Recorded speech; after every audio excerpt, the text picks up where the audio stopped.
ভগবান সকলের মঙ্গল করবে।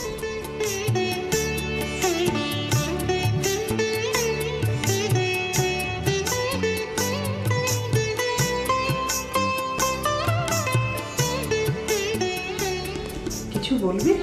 ওরা সবাই এসে গেছে মা। তোমার ওদিকে সব ঠিক আছে তো? আজ্ঞে মা, চল চল।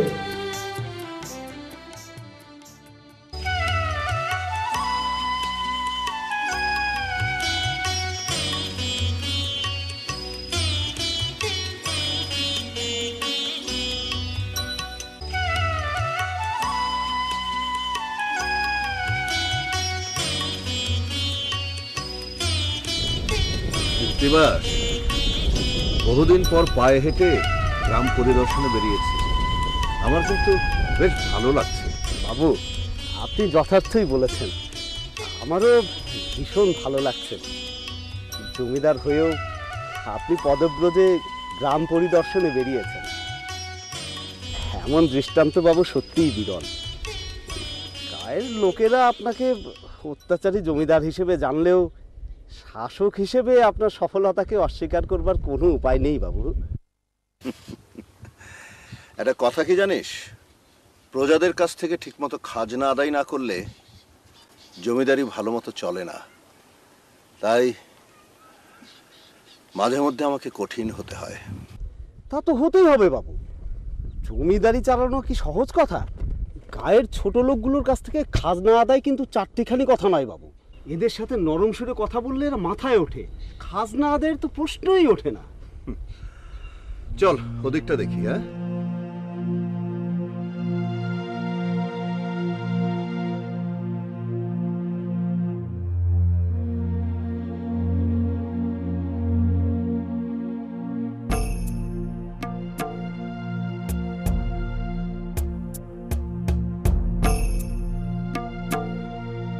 এটা আমাদের পদ্মপুকুর না?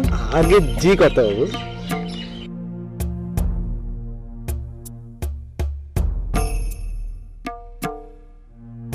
কে যেন মাছ ধরছে। হ্যাঁ বাবু, এ গায়েরই লোক। বাবু, আপনার পূর্বপুরুষের আমল থেকে এই পুকুরটা সকলের জন্য উন্মুক্ত ছিল। গায়ের যার যখন প্রয়োজন হয়েছে এই পুকুর থেকে মাছ ধরে নিয়ে গেছে। বাবু, এই রোজ এখনো চালু রয়েছে বাবু। তুমি এক কাজ করো, গ্রামে এলান করে দাও, আজ থেকে এই পুকুরে মাছ ধরা বন্ধ, কেউ মাছ ধরবে না। আমি এই পুকুর খাজনার বিনিময়ে বৃন্দাবন জেলেকে দিয়ে দিই। আগে বাবু, যথার্থই বলেছেন। বাবু, কথা হচ্ছে কি, পুকুর আপনার, মাছ ধরে খাবে অন্য লোক, এ তো হতে পারে না বাবু। এর চেয়ে এই ভালো, বছর বছর তো খাজনা জমা হবে রাজকোষে। চল এগোই। আচ্ছা, আজ বোনটার কথা বারবার মনে হচ্ছে, চল একবার কত্তাইনিকে দেখেই বাড়ি ফিরি। হ্যাঁ জি আগে বাবু।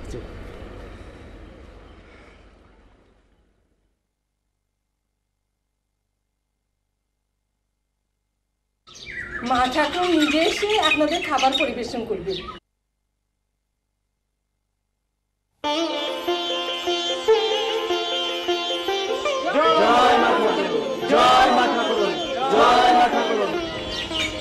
আপনারা সবাই বসুন, আমি আপনাদেরকে খাবার করে দিচ্ছি। চলো বিপুল।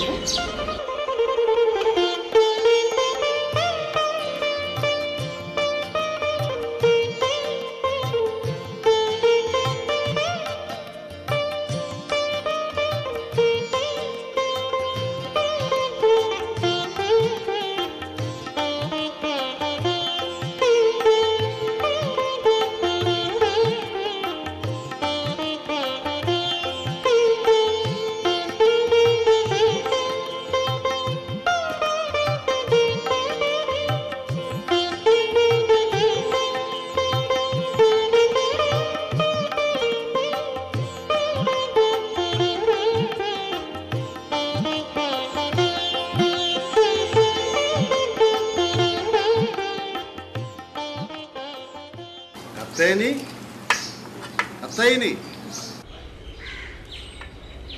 আরে দাদা, তুমি এসো এসো। তা হঠাৎ কি মনে করে? অনেকদিন তোমার সাথে সাক্ষাৎ নেই, তাই ভাবলুম একবার তোমাকে দেখে যাই। ভালোই করেছো, চলো ভেতরে গিয়ে বসবে। তোমার এখানে বসবার উপায় আছে কি? নিচু জাতের মানুষগুলোকে বাড়িতে ডেকে এনে এমনি করে খাওয়ানোর কি প্রয়োজন পড়লো? তুমি হয়তো জানো না, আমি প্রতি মাসেই এই গায়ের লোকদেরকে একবার করে নিমন্ত্রণ করি। তাই বলে হিন্দু মুসলমান একসাথে? তাতে অসুবিধে কোথায় দাদা? জাত জ্ঞান তোমার কোনোদিনই হবে না। অভুক্ত মানুষদের খাওয়ালে কি জাত যায়? দেখো, তোমার সাথে তর্ক করে পারবো না। এসেছিলাম তোমাকে দেখে একটু শান্তি পাবো, কিন্তু এখন মনে হচ্ছে শান্তির পরিবর্তে অশান্তি নিয়ে ফিরতে হবে। আচ্ছা চলি। একটু বসবে না? তোমার এখানে বসবার অভিরুচি আমার নেই। আচ্ছা তাহলে এসো। একটা কথা মনে রেখো, তুমি এই গায়ের জমিদারের বোন। ভাইয়ের মান মর্যাদা আঘাত করার কোনো অধিকার তোমার নেই।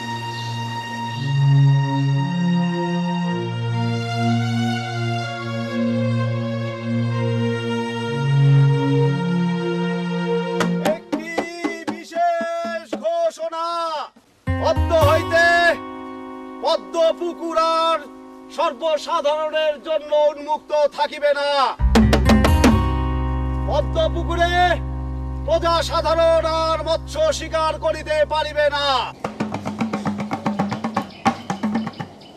একটি বিশেষ ঘোষণা, অদ্য হইতে পদ্মপুকুর আর প্রজা সাধারণের জন্য উন্মুক্ত থাকিবে না।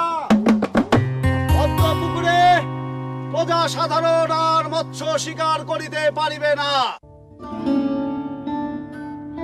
সোনা আমার, জাদু আমার, মামুনি বাবার কাছে যাবে।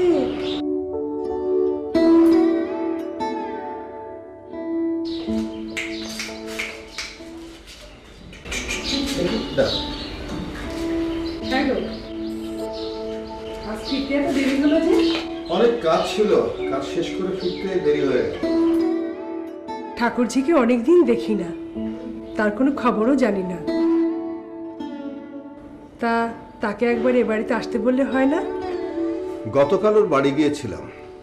ও তো গ্রামের এই ছোট জাতের লোকগুলোকে বাড়িতে ডেকে নোংরখানা খুলে বসেছে। জাত কুল সব ভুলতে বসেছে। নিজের চোখে সব দেখার পর আর ওকে আসতে বলতে পারিনি। ঠাকুরজির মনটা বরাবরই গরিব মানুষের জন্য কাতর, ও নিয়ে তুমি মন খারাপ করো না। শোনো, আমি ভাবছি একটা ভালো দিনক্ষণ দেখে আমার মামনির অন্নপ্রাশনটা সেরে ফেলবো। কি বলো মামনি? হ্যাঁ, সেরে ফেললেই তো ভালো। কতদিন পর ভগবান আমাদের দিকে মুখ তুলে চাইলেন। বিয়ের এক যুগ পর ভগবান আমাদের ঘরে মা লক্ষ্মীকে পাঠিয়েছেন কন্যা রূপে। ওকে নিয়ে যে আমার কত শখ, তা তুমি ভালোই জানো। শুধু কি তোমার, আমারও অনেক শখ।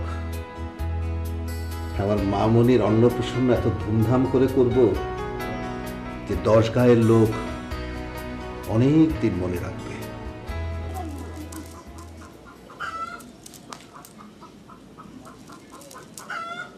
মা নিস্তারিনি, একটু জল দে তো, গলাটা শুকিয়ে কাঠ হয়ে গেল।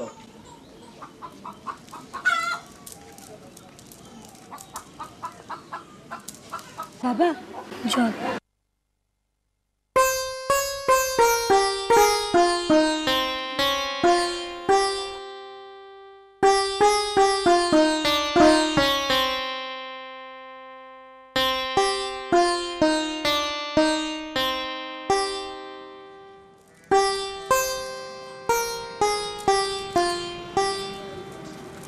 বলি সারাদিন কি খালি জাল ছিললি হবে? সংসারের কথা কিছু ভাবতে হবে না? কি কথা বলো? বলার আর কি আছে, বলার কথা তো একটাই, বলছিলুম কি নিস্তারিণীর বিয়ের প্রস্তাবের কথাটা কিছু ভেবে দেখেছো? আর বিয়ে? আমরা দরিদ্র মানুষ, দিন আনতে দিন খাই। ঋণের দায়ে জমি জমা সব গেছে, টিকে আছে শুধু এই ভিটে বাড়িটা। এই অবস্থায় বিয়ের কথা ভাবা যায় বলো? ও মা, এ আবার কেমন কথা? গরিব বলে কি মেয়ের বিয়ে দিতে হবে না? বিয়ে না দিয়ে আইবুড়ো বানিয়ে ঘরে বসিয়ে রাখলে এই গায়ে আমরা কেউ মুখ দেখাতে পারবো ভেবেছো? আরে কথা তো আর বললেই হলো না। বটকৃষ্ণরা অনেক অবস্থাপন্ন লোক, ওরা নিজেদের চাল খায়, ওদের বাড়িতে পুজো অর্চনা হয়, ওখানে বিয়ে দিতে গেলে অনেক খরচ করতে হবে না? শোনো, সেসব কথা পরে ভাবা যাবে, আগে ওরা তো আসুক, এসে মেয়ে দেখে যা। মেয়ে পছন্দ হলে তখন না হয় যৌতুকের কথাটা ভাবা যাবে না। আচ্ছা, ওদের না দু একদিনের মধ্যে মেয়ে দেখতে আসার কথা ছিল, কিন্তু এলো না তো। সেই জন্য তো বলছিলুম ওদের বাড়িতে একটা খবর পাঠাও, অন্তত ওরা এসে একবার আবার মেয়েটিকে দেখে যাক। আচ্ছা, তুমি যখন এত করে বলছো, ওদের না হয় আরেকবার খবর দেবো ক্ষণে।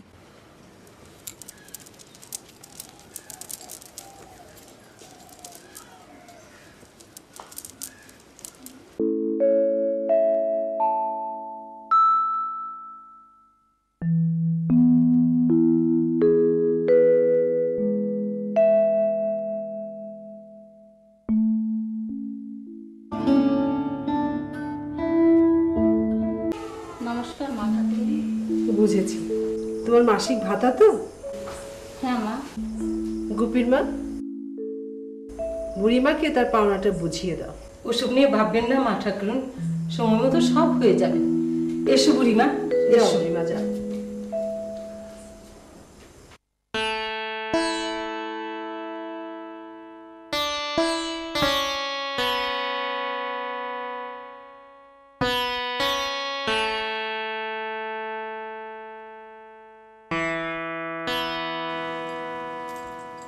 কি নাম তোমার মা? নিস্তারিণী। চমৎকার, চমৎকার নাম। তা মা, কিছু রান্না বান্না করতে পারো তো? আগে হ্যাঁ। বেশ বেশ বেশ, শুনে খুব আনন্দিত হলাম। আমাদের বাড়িতে গিয়ে তোমায় রাখতে হবে না, আমাদের রান্নার লোক রয়েছে। আহ, তুমি থামো তো বটকৃষ্ণ। মাগো, একটু ওদিক থেকে হেঁটে এসো তো। বাবা, ও তো এখানে হেঁটেই এসেছে, ওকে আবার শুধু শুধু হাঁটতে বলছো কেন? আহ, তোমাকে নিয়ে আর পারলাম না বটকৃষ্ণ। আরে বিয়ে তো আর ক্ষণিকের ব্যাপার নয়, একটু যাচাই বাছাই করে নিতে হবে না? মা, তোমার একটু চুলগুলো খুলে দেখাও তো।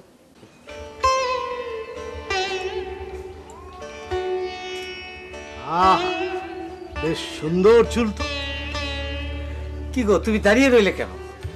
ওনাদেরকে একটু মিষ্টি মুখ করাও। এই তো যাচ্ছি।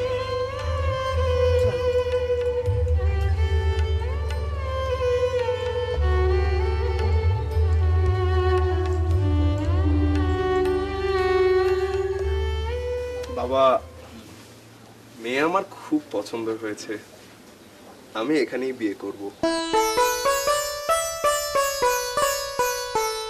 আহা, শুধু মেয়ে পছন্দ হলেই তো চলবে না।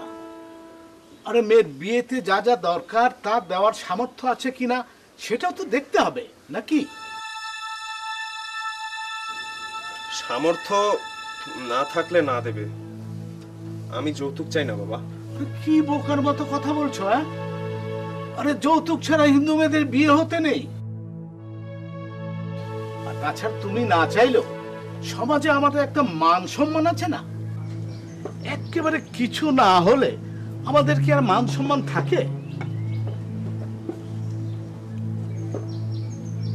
এসব আবার না না, এমন কিছু নয়। নিন, একটু মিষ্টি মুখ করুন। নাও বাবা, তুমিও একটু মিষ্টি মুখ করো।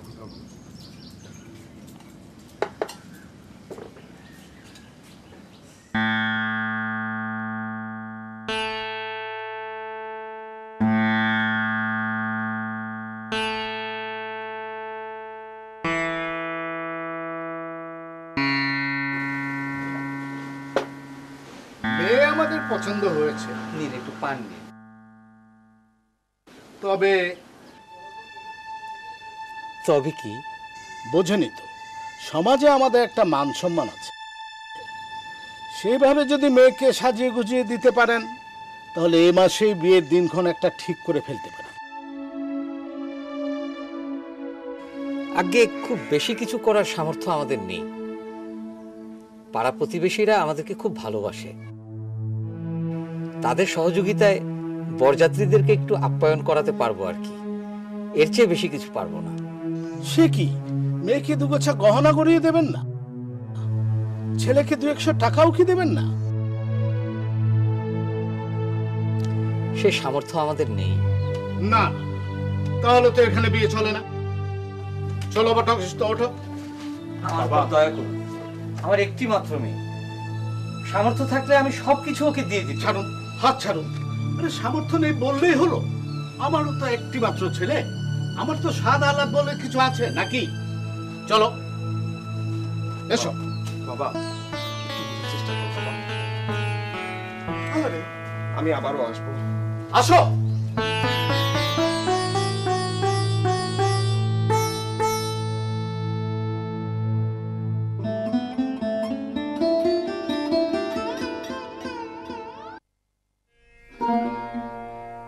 নমস্কার বাবু, নমস্কার। তোমার ঠাকুরেন কোথায়? আপনি ভেতরে গিয়ে বসুন, আমি মা ঠাকুরকে ডেকে দিচ্ছি। আচ্ছা, তুমি এখানে একটু দাঁড়াও, আমি আসছি। নমস্কার দাদা। নমস্কার। কেমন আছো? ভালো, তুমি কেমন আছো? ভগবানের কৃপায় তোমার আশীর্বাদে ভালোই আছি। এই মাসের 12 তারিখে আমার মামনির অন্নপ্রাশনের ব্যবস্থা করেছি। তোমাকে কিন্তু সেদিন থাকতেই হবে। আর তোমার বৌদি বলেছে তোমাকে 2 দিন আগেই চলে যেতে। দাদা, তারিখটা যে একটু পেছাতে হবে। কেন? সেই দিন গায়ের একটা অনাথ মেয়ের বিয়ে, আর কন্যাদানের দায়িত্ব আমার, তাই আমি সেদিন যেতে পারবো না দাদা। আচ্ছা, তোমার কি বাস্তব জ্ঞান আর বৈষয়িক বুদ্ধিশুদ্ধি কোনোদিনই হবে না? এভাবে টাকা পয়সা নষ্ট করার কোনো অর্থ আছে? আমার যা কিছু আছে তাই দিয়েই তো করছি, তাতে তোমার তো কোনো আপত্তি থাকার কথা নয় দাদা। তুমি আমাকে এইভাবে কথাটা বললে?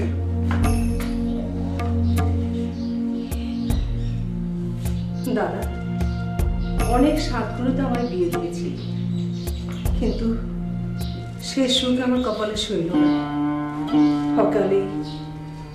অকালে স্বামী মারা গেল, আমি বিধবা হলাম। সংসার যখন আমার হলোই না, তখন গরিব মানুষের জন্য কিছু করতে পারলে তাতে মন্দ কি দাদা? তাই বলে মৃত স্বামীর সম্পত্তি তুমি এভাবে নষ্ট করতে পারো না। আমি তোমাকে আগেও বলেছি, মাধবের যা কিছু আছে সে দায়িত্ব তুমি আমাকে দাও, আর তুমি আমার বাড়িতে চলে এসো। কিন্তু আমার কথা তো তুমি শুনলে না। দাদা,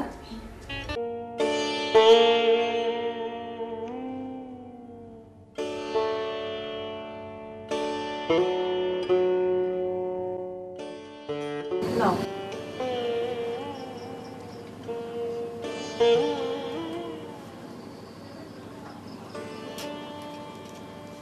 কি গো, কি এত ভাবছো? না, ভাবছি টাকার অভাবে মেয়েটাকে ভালো একটা ঘরে বিয়ে দিতে পারছি না। তাই বলে ভাগ্যের উপর দোষ দিয়ে মেয়েকে আইবুড়ো করে ঘরে বসিয়ে রাখবে? কেমন বাপ তুমি? বাবা হয়ে মেয়ের জন্য কিছুই করতে পারবে না? আমি কি করব বলো? আমি চেষ্টা তো আর কম করছি না। কোনো বাবা ইচ্ছে করে কি কোনো ভালো ঘর, ভালো বর হাতছাড়া করে বলো? তবে কি আমার মেয়ের কোনো গতি হবে না? গতি হবে একটা, আমরা যদি এই ভিটে বাড়িটা বিক্রি করে দিই। খবরদার, অমন অলক্ষণের কথা আর একটিবার বলবে না। তাহলে আমি আর কোনো উপায় দেখছি না। তুমি এক কাজ করো না গো, আরেকটিবার বটকৃষ্ণের বাবার কাছে যাও, তার হাতে পায়ে ধরে তাকে বুঝিয়ে বলো বিয়েটা হয়ে যাক, তারপরে আমরা গয়না নগদ টাকা যেমন করে পারি দেবই দেব। কিন্তু শোধ করবো কি করে, সেটা কি একবার ভেবে দেখেছো? ভগবানের কৃপা থাকলে একটা না একটা পথ বের হবে, ও নিয়ে তুমি কিছু ভেবো না। ঠিক আছে, তুমি যখন এত করে বলছো, কাল একবার বটকৃষ্ণদের বাড়ি যাব। তাই যে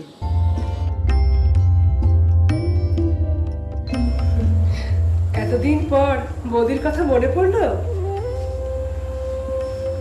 সবসময় তোমাদের কথা মনে পড়ে, কিন্তু আশা হয়ে ওঠে।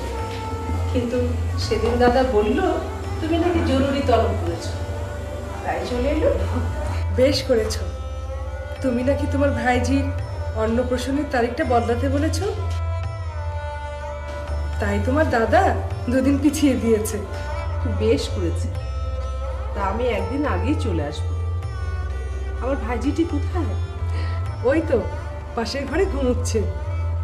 তা যাই দেখে আসি।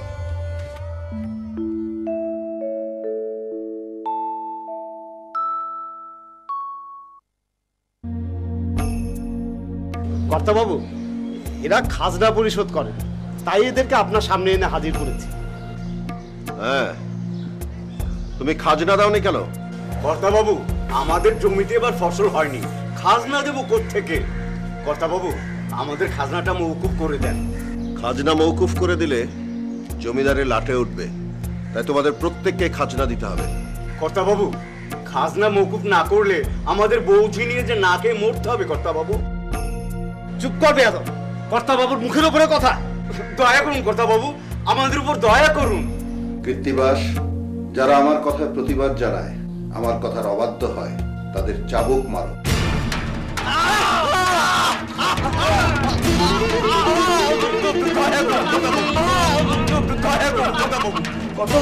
থামো, বন্ধ করো, বন্ধ করো এই নির্যাতন। তুমি আবার এসবের মধ্যে এলে কেন?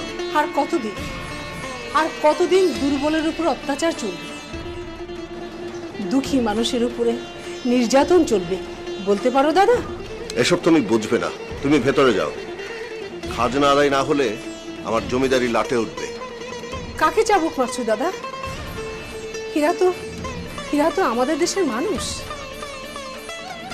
ইংরেজদের অর্থ ভান্ডার পূর্ণ করবার জন্যই নিজেদের লোকদের উপর চাবুক করছো। খাজনা পরিশোধ করে দিলেই তো আর নির্যাতনের প্রয়োজন হয় না। এরা গরিব, ভূমিহীন কিশোর, এদের নিজেদের পেটের ভাত জুটে না। সবই তুমি জানো দাদা। এদেরকে তুমি ছেড়ে দাও দাদা, এদেরকে তুমি ছেড়ে দাও। কৃত্তিবাস, ওদের যেতে বলো, তবে খাজনা আমার চাই।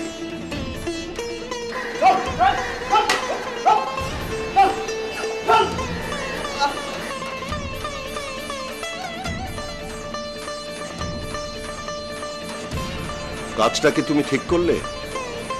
অন্যায়টা কি করেছি বলতে পারো দাদা? কারণ তুমি একা মানুষ, তুমি তোমার স্বামীর সম্পত্তি সব বিলিয়ে দিতে পারো, কিন্তু আমাকে আমার জমিদারি রক্ষা করতে হবে, আমাকে খাজনা আদায় করতেই হবে, তা যে কোনো মূল্যেই হোক। কথাটা মনে রেখো। দাদা, যে দেশে রাজা রামমোহন রায় স্বামী বিবেকানন্দের মতো মানুষ জন্ম নিয়েছে, সে দেশেরই মেয়ে আমি। তুমি এই কথাটা মনে রেখো।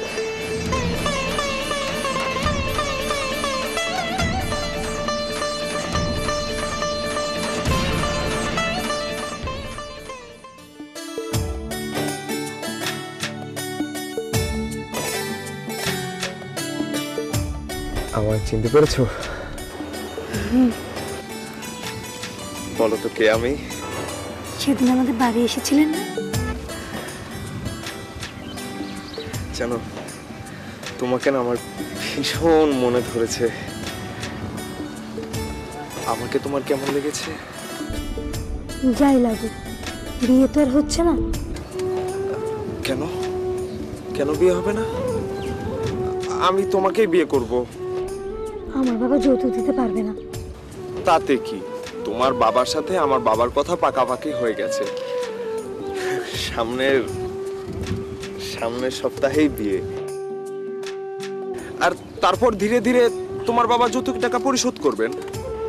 এখন আমি যাই। এখনই যাবে? আমার ভীষণ লজ্জা লাগছে।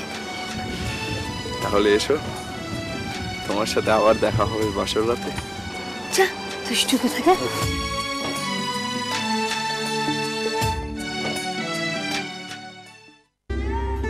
ভাবছি বটকৃষ্ণের বাবা তো রাজি হলেন, কিন্তু পরে এতগুলো টাকা শোধ করব কিভাবে? আর তাছাড়া এ পর্যন্ত যা জোগাড় হয়েছে তাতে বরযাত্রীদের। হ্যাঁ বৌদি, অনুষ্ঠানের একদিন আগেই চলে এলো, সবকিছু তদারকি করতে হবে না? বেশ করেছে। কালকে গরি মামনির অন্নপ্রাশন। মামনির মামা, মামি, মাসি ওরা কখন আসবে? আরে আসবে আসবে, সকলেই আসবে। আমার মামুনির অন্নপ্রাশন বলে কথা। হ্যাঁ, অনেকদিন পরে সবার সঙ্গেই দেখা হবে। পরিবারে মাঝে মাঝে এরকম অনুষ্ঠানাদি হলে মন্দ কি বলো? সবার কুশল মঙ্গল জানা যায়, তাই না? তা তো অবশ্যই। এখন থেকে দেখবে মামনির জন্য এই ধরনের অনুষ্ঠান দাদা মাঝে মাঝেই করবে। তা তো অবশ্যই। কর্তাবাবু আমায় ডেকেছিলেন? হ্যাঁ, ডেকেছিল। কাল আমার মামুনির অন্নপ্রাশন। তুই পদ্মপুকুর থেকে কিছু মাছ তুলে নিয়ে আয়। যা। যাচ্ছি কর্তাবাবু, এক্ষুনি যাচ্ছি। অতিথি আপ্যায়নে কি কি খাবার থাকবে দাদা? তুমি তো উল্টো প্রশ্ন করলে, বলো কি কি থাকবে না। মামনির অনুষ্ঠানের জন্য তোমার দাদা কোনো কিছুরই ঘাটতি রাখবে না, তুমি দেখে নিয়ে ঠাকুরজি। তাই তো মনে হচ্ছে।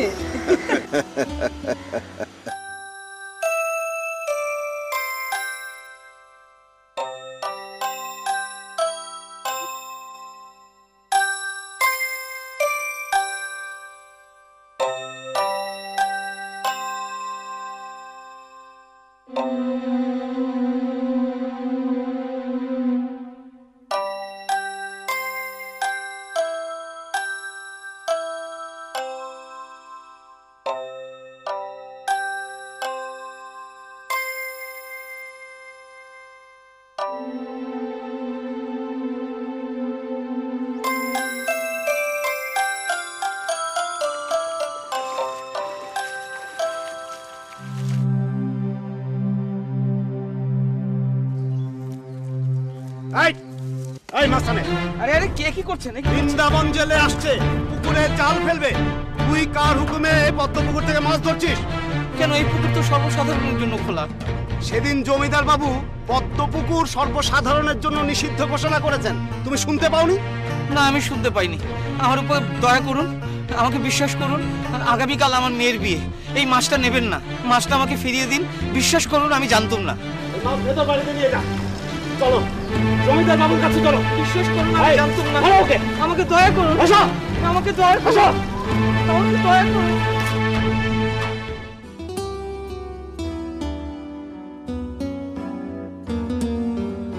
জানতাম না যে আমি মাছ চুরি করিনি।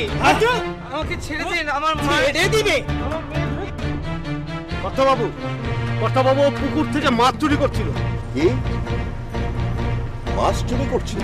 কর্তাবাবু, বিশ্বাস করুন, আমি চোর নই। চুরি যখন করেছো তখন তার দণ্ড দিতে হবে।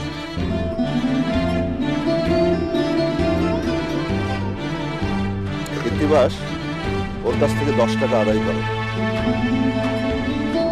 আর যতক্ষণ না 10 টাকা দেয় ততক্ষণ ওকে বেঁধে রাখো। বাবু, বাবু আমাকে দয়া করুন। 10 টাকা তো দূরের কথা, আমার কাছে 10টি পয়সাও নেই। নেই বললে তো আর হবে না, শাস্তি পেতেই হবে। কর্তাবাবু, কর্তাবাবু, কাল আমার মেয়ের বিয়ে, দয়া করে আজ আমাকে ছেড়ে দিন। বিয়ে শেষ হয়ে যাক, তারপর যা হয় শাস্তি আপনি আমাকে দেবেন। দয়া করুন কর্তাবাবু, দয়া করুন, নইলে আমার মেয়েটির যে অমঙ্গল হবে। কর্তাবাবু, তর্ক করা আমি মোটেও পছন্দ করি না। যা বললাম তাই করতে হবে। চোরের আবার বড় গলা। কর্তাবাবু যা বলছেন তাই হবে। চল। দাদা, আজ না হয় ওকে ছেড়ে দাও। কাল ওর মেয়ের বিয়ে, বিয়ে শেষ হলে আবার না হয় ওকে ধরে আনবে। না, তা হয় না। এত নিষ্ঠুর হলো না দাদা। ওর মেয়ের বিয়ে ভেঙে গেলে মেয়েটির যে অকল্যাণ হবে। ভুলে যেও না, তোমারও ঘরে একটি মেয়ে আছে।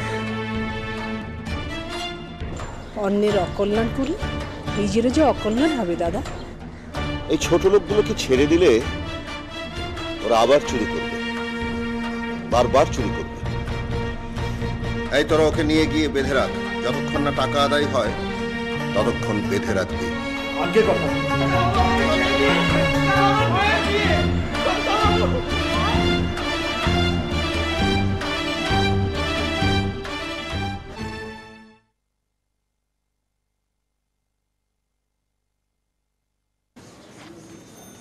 বিস্তারিনী, বিকেল গড়িয়ে সাঁঝ হয়ে এলো, তোর বাবা তো এখনো বাড়ি ফিরলো না। ও নিয়ে তুমি ভেবো না মা। শোন, তুই ঘরে গিয়ে সন্ধ্যা প্রদীপে জ্বেলে দে, আমি রান্নাঘরের দিকে যাই। তোমার বেনি হলো? নে, যাচ্ছি।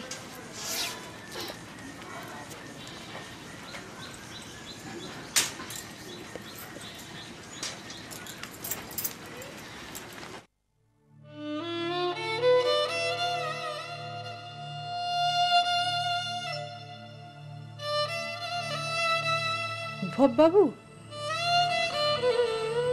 বিশ্বাস করুন ঠাকুর, আমি চোর নই। আমার দৃঢ় বিশ্বাস তুমি চোর নও। তাই তো আমি তোমার দণ্ডের টাকা নিয়ে এসেছি। আমি কৃতিবাসকে পাঠিয়ে দিচ্ছি। তোমার দণ্ডের টাকা পরিশোধ করে তুমি বাড়ি ফিরে যেও। চোরের অপবাদ নিয়ে বাড়ি ফিরে যাব ঠাকুরুন, ভাবতেই দুঃখে অপমানে আমার আত্মহত্যা করতে ইচ্ছে করছে। কাল তোমার মেয়ের বিয়ে, এমন শুভ দিনে অলক্ষণের কথা মুখে আনতে নেই। আমার হাত দুটো খোলা থাকলে আমি আপনাকে প্রণাম করতুম ঠাকুরুন। আমাকে প্রণাম করতে হবে না, তোমার মেয়েকে আমি আশীর্বাদ করছি। তুমি দুঃখ করো না। আসি, নমস্কার।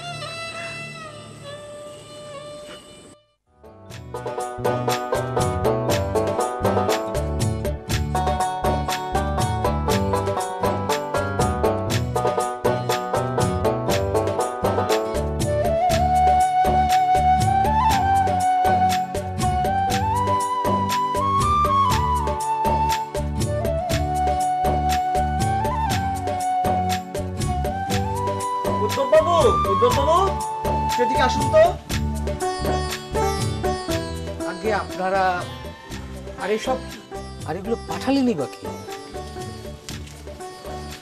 কেউ তো একজন পাঠিয়েছেন, তবে তা বলা মানা। তার চেয়ে আপনি এই জিনিসগুলো বুঝে নিন। এই যে দেখছেন, এই হাঁড়িতে মিষ্টি, এই হাঁড়িতে দই, এই ঝাঁকড়ায় মাছ, এই ঝাঁকড়ায় ফলমূল, সবজি, আর কত কিছু। ভগবান, কি সৌভাগ্য আমার! সবই তোমার কৃপা ভগবান। কই গো, তুমি কোথায়? তাড়াতাড়ি এদিকে এসো। দেখো ভগবান আমাদের জন্য কি পাঠিয়েছে। ও মা, এসব কি গো? সবই ভগবানের কৃপা। ভগবান আমাদের উপর মুখ তুলে চেয়েছেন। এই সব কিছু তাড়াতাড়ি বুঝে নিন, আমাদের যেতে হবে, তারা আছে। দাঁড়িয়ে রইলে কেন? তাড়াতাড়ি এগুলো নিয়ে যাও। এই নিচ্ছি। এই তোমরা ওইগুলো নাও। এসো, আমার পেছনে পেছনে এসো। আপনারা মালা বদল করুন।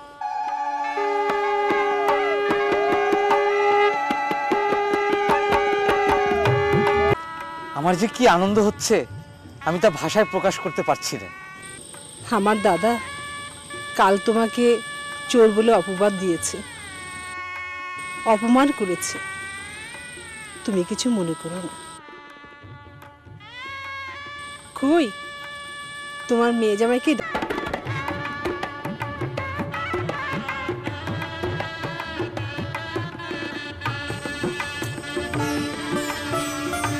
এই নাও তোমার মেয়ের জন্য কিছু স্বর্ণ অলংকার। নাও, আর এর ভেতরে রয়েছে কিছু টাকা। এর সব কিছুই তোমার মেয়ের বিয়ের যৌতুক। আপনি কি করেছেন ঠাকুরন? হ্যাঁ, এই সব কিছু তোমার মেয়ের বিয়ের যৌতুক। তোমাকে আমি বলেছিলাম না যৌতুক নিয়ে ভেবো না, ভগবান ঠিকই একটা পথ বাতলে দেবেন। দেখলে তো ভগবানের দয়ার কোনো শেষ নেই। তুমি ঠিকই বলেছো মুখ্যদা, ঠাকুরন আমাদের জীবনে সাক্ষাৎ দেবী হয়ে এসেছেন। না না না, আমি দেবী নই, আমি তোমাদের মতোই একজন মানুষ। আর মানুষ মানুষের সেবায় আসবে, এটাই তো নিয়ম। কি বলো তোমরা? ঠাকুরনের জয় হোক। জয় হোক, জয় হোক, জয় হোক, জয় হোক, জয় হোক, জয় হোক, জয় হোক।